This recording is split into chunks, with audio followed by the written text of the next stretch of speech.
It's towel time. Welcome back to my channel.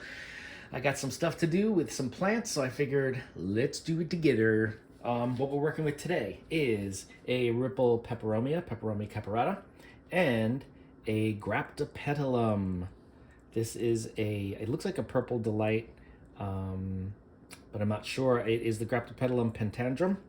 So it may not be the actual purple delight, but it is a Graptopetalum, one of my favorites. So what I'm gonna do is take these out of the pots, clean off the roots, and pot them up in the self-watering planters with acrylic yarn because they do well in that. Okay, so first thing we're gonna do is let's start with the caperata. Let's start with the Peperomia. I'm gonna take this out. And clean off the roots off camera right over here because it just gets a little hairy if I gotta bring you guys with me. Here's the pot. I'm just gently massaging, and luckily Peperomia don't have a huge extensive root system, so it's not like it's going to take me a very long time. Also, this is like a 2.5, 3-inch pot, so not too much to worry about as far as the root system and cleaning it off. We have a lot of leaves that are just kind of like all gnarly. I'll show you when I'm done. But wow, these roots are really all tied up. All right, so now let me take you to.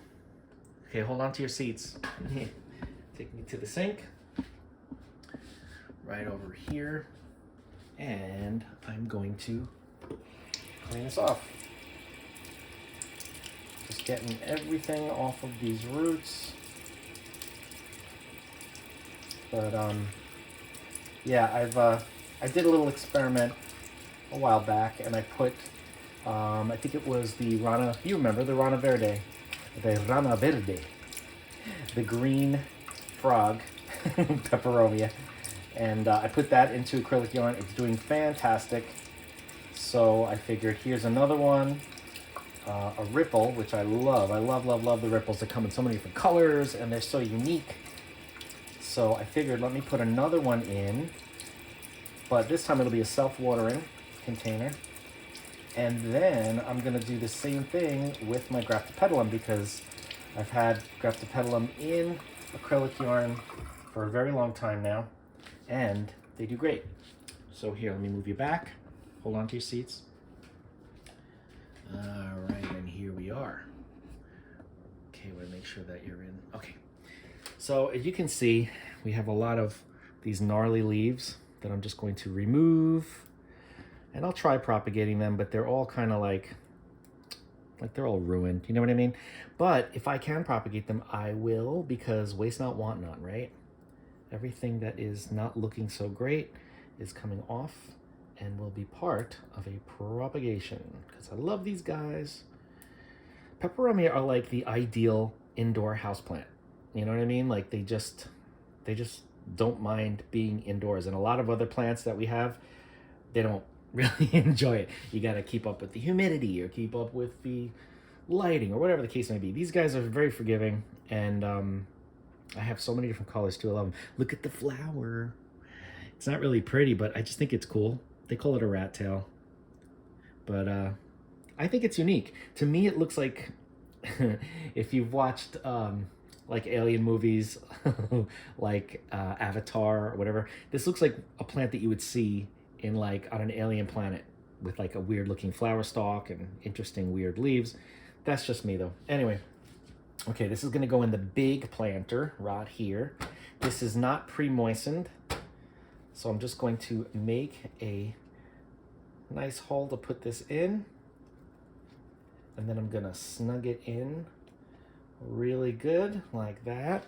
Okay, and then I will water this and leave the reservoir almost completely full, and this plant will do great. That's all there is to it, guys. These videos are getting quicker and quicker because, you know, there's really not too much fuss to have over this. But anyway, so that's this one. I will water that shortly. Just to give you an idea, I I did a little combination planter here. This is a leaf I was gonna propagate, fell off of the plant. These are, I think, 2 Graptopetalum, oops, sorry guys. 2 Graptopetalum and possibly, I don't know if it's a Graptoveria or if that's an Echeveria. And this looks like, none of these were labeled by the way, I just have to kind of figure it out. And this one looks like a Pachyphytum. So yeah, these are in acrylic. I'm letting them kind of adjust. I did this either yesterday or the day before. You can see that the plants were very, very dehydrated when I got them because I just got them last weekend and they were dry. So now they will start to plump up and do their thing in the yarn. Okay, that's done. These will be propagated, and this one too.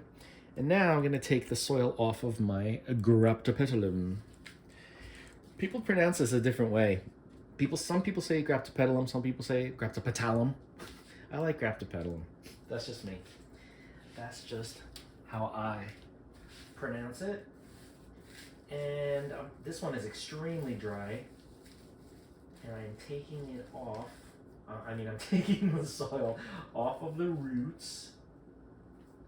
Much easier to take the soil off of succulent roots because it's, well, first of all, the succulent root system is very small, as you can see, and it's very dry. If you wait to take, you wait for the soil to dry out to take it off, it's much easier, as you can see. Didn't take me very long. And let's rinse it. So come with me. Ready? Hold on. Hold on. Here we go. This is fun. All right. And lukewarm water. And we rinse. And we rinse. I love doing this. If I could do this every single day, all day, I would be a happy camper. Making sure that I'm getting as much of that soil off. And the reason why I'm doing that is because, you know, acrylic doesn't rot. It's inorganic and it doesn't have anything in it that will rot if it stays damp or stays wet for very long. But the roots, if there's too much organic material on these roots, what has happened in the past to me when I haven't cleaned them off well enough is the roots, the debris that's on the roots starts to cause rot. And then the roots start to rot, and then you lose the root system, and then you gotta pull it out and get it started again. You have to cut it, wait for the cut to heal, and then reroot it. So I got most of, if not all, of the soil off of these roots. Such a pretty plant, look at that. And here we go. Hold on, we're moving. We are moving. All right. So this is what we're gonna put it in. This is a 4-inch self-watering container, which is fine because obviously succulents don't need a lot of medium. Oh, look, this one fell off, but it's because it's all shriveled and gross. So that's going in the garbage. I'm not gonna propagate that. Oh, look at this, such a pretty plant. And there is a little pup starting to grow there. I don't know if you can see in there. Can you see? Yeah. Beautiful, beautiful. I love Graptopetalum. They are my favorite succulent. Let's just be honest. They're my favorite. Okay, I have millions of them. I propagate the leaves every day, and I mean, what am I gonna do with all these plants? I know what I'm gonna do. I'm gonna put them out in the garden in the when it gets a little warmer because it's spring, but it's not warm yet. All right. So now I'm going to. This was already cleaned because it was pre-used. It was used prior for something else, so I took it out. I cleaned it up really good. I got rid of all the dead roots from the other plant that was in this, and it's slightly damp, but I'm not going to water this one because this is the succulent. So the roots are going in.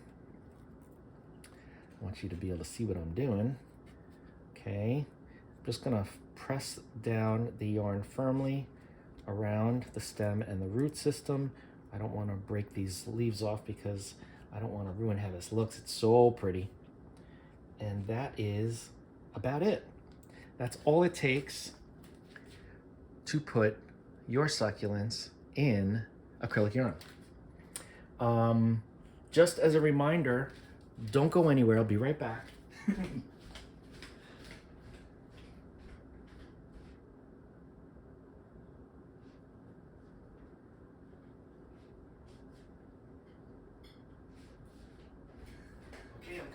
I'm coming. Here I am. Here's some examples of succulents, in particular Graptopetalum, in acrylic yarn. There's this one. This one is doing phenomenally well. It's growing really fast too.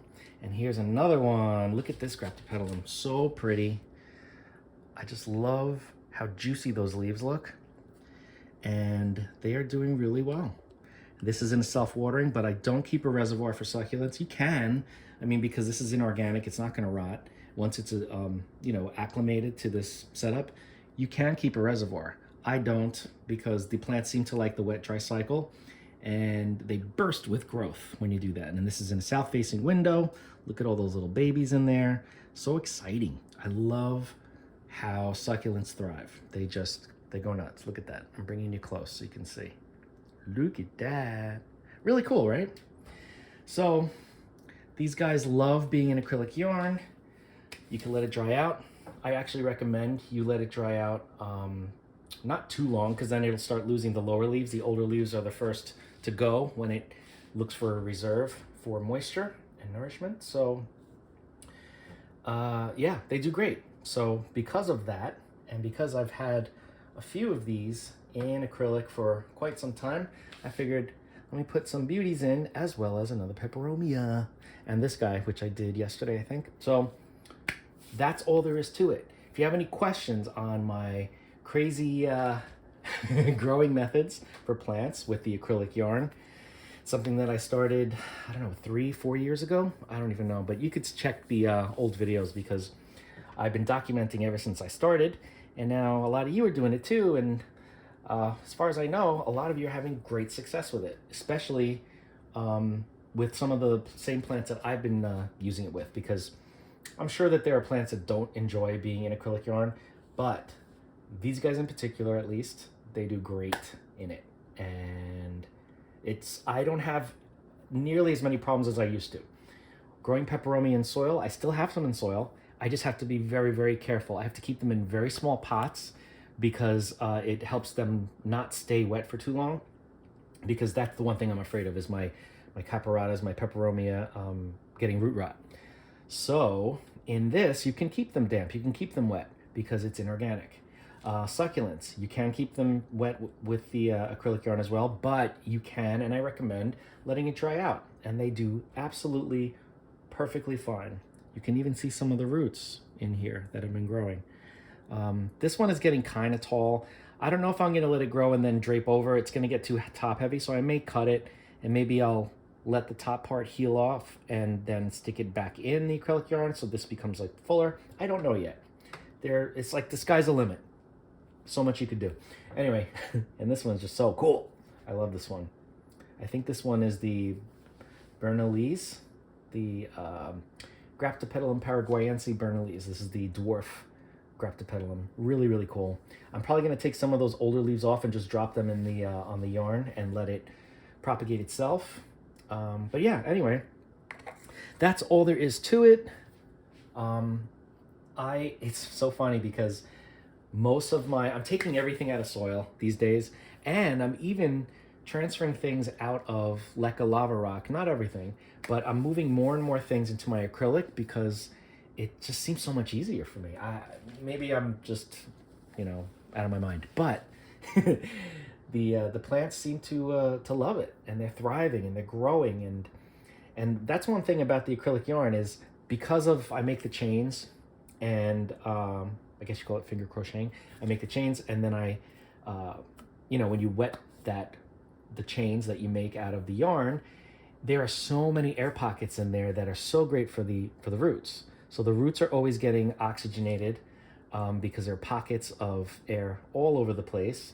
You can even see here, even when this is all completely moistened, there are gaps all over the place, and these roots love it. They love it. I mean, look at this. Look at this plant. This plant was probably about here when I transferred it. Look at how much growth. All of this is new growth, and it's so happy, and I'm happy. Everybody's happy. Are you happy? Because I'm happy. All right. Anyway, if you have any questions on acrylic yarn growing for any type of plant, but Peperomia, succulents, anything like that, please let me know. I also grow my other favorite plant, which is the Purple Heart, the Tradescantia pallida. I grow that, the Purple Heart, the Blue Sue, I have the Green Queen. All of them do great in acrylic. So yeah, I'm a happy camper. So if you have any questions on this method of growing, which is you're not going to find anywhere else, it's only me and whoever has been watching. If you have any questions about it, just let me know, and I can definitely share my experiences with you guys. I can show you the progress from other plants that are still thriving and doing incredibly well in this setup. You know, proof is in the pudding. They do great. So just reach out. We will discuss. And don't forget to like, comment, share, and subscribe. Hit that bell if you want to be notified. And I will see you in the next video.